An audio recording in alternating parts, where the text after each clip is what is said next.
Hello दोस्तों, स्वागत है आपका एक नए क्लास में। आज बात करने वाले हैं हाइगेंस के द्वितीयक तरंगिकाओं के सिद्धांत के आधार पर अपवर्तन की व्याख्या। सर, इससे पिछले क्लास में हमने आपको बताया था परावर्तन की व्याख्या। तो परावर्तन की व्याख्या क्या थी? आई का मान आर के मान के बराबर ले आते थे, व्याख्या हो जाती थी। लेकिन अपवर्तन में दूसरा नियम होता है sine i upon sine r बराबर एन। हम आपको पीछे पढ़ा चुके हैं, इसी को कहते थे स्नेल का नियम। क्या कहते थे?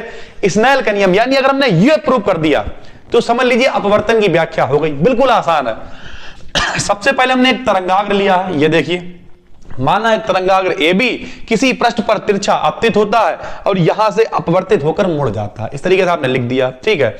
उसके बाद देखिए यहां ये B है और ये है A'। ये वाली जो दूरी आपको दिख रही है, ये वाली, ये इसमें B से लेके A' तक का एक चाप भरते हैं, ठीक। और यहां से लगाते हैं चाप, ये देखिए, और बस इस वाली लाइन को मिला देते हैं। ये आपके सामने बन गया है अपवर्तन। बहुत आसान है, जरा देखिए।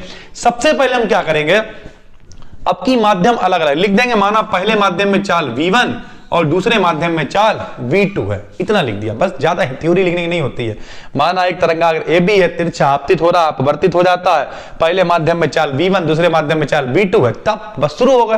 तो जो पता है वो लिख दिया। देखिए तब होगा क्या, हम आपको सिखा चुके हैं पिछले बार। तब चाल बराबर दूरी बराबर होता है चाल और गुणे में समय। फार्मूला दूरी बराबर चाल गुणे समय। जरा देखिए दूरी कितनी है, B से लेके A' तक। दूरी कितनी है? B से A' तक। तो लिखा BA' बराबर चाल पहले माध्यम में मान ली B1 और समय हमने मान लिया T। समीकरण हो गई एक। इसी प्रकार क्या करेंगे? इसी प्रकार देखिए सर, इसी प्रकार यह है AB'। तो अब की दूरी हो गई AB', चाल हो गई B2 और समय हो गया T। यानी समीकरण क्या मान ली हमने? 2। ठीक है सर। अब क्या देखिए, ये मान और ये मान ऐसे हमने रखे रहने दिए। अब हमने क्या किया, देखिए ऊपर वाला त्रिभुज लिया हमने, ये वाला। इस त्रिभुज का नाम क्या है? इस त्रिभुज का नाम है त्रिभुज BAA' में हमने ले लिया त्रिभुज।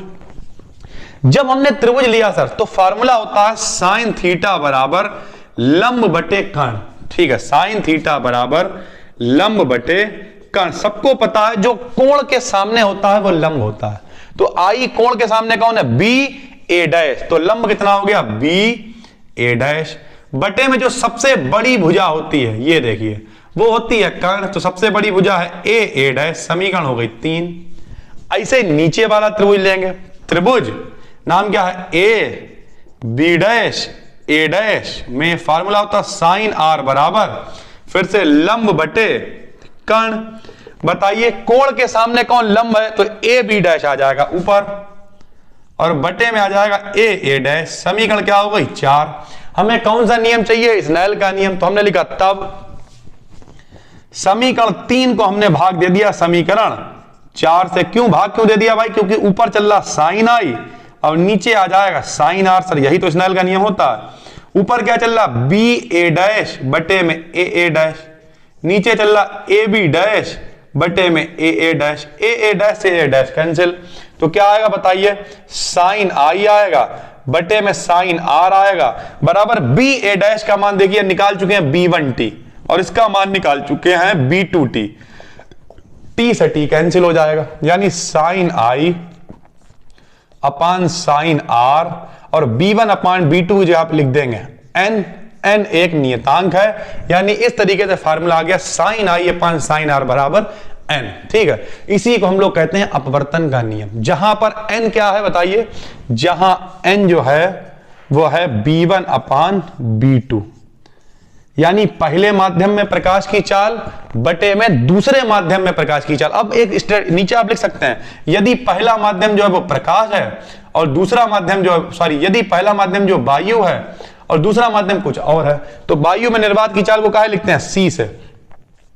नीचे लिख दिया B। इस तरीके से यदि पहला माध्यम जो है वो वायु या निर्वात है, तो वायु या निर्वात में चाल को C से लिखते हैं और नॉर्मली जल को लिखते हैं B से। तो फार्मूला ऐसे भी बन सकता है n बराबर C अपान B। यानी अगर प्रकाश की चाल आप वायु में निकालेंगे तो B1 की जगह कितना लिख देंगे? C और नीचे नॉर्मली B। तो ये फार्मूला ऐसे भी बन जाएगा n बराबर c अपान b। जरा समझिए, नहीं समझ में आया फिर समझाते हैं। एक हमारे पास तरंगाग्र है, आया, टकराया, मुड़ गया। सर मुड़ने के बाद हमने क्या किया, सबसे पहले ये दूरियां निकाल के हमने इनके लिए मान रख लिया क्योंकि आगे इस्तेमाल होने थे।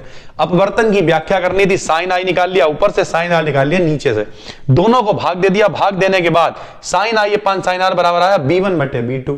b1 अपान b2 को n लिख दिया, यानी n एक नियतांक है जिसका मान है b1 बटे b2।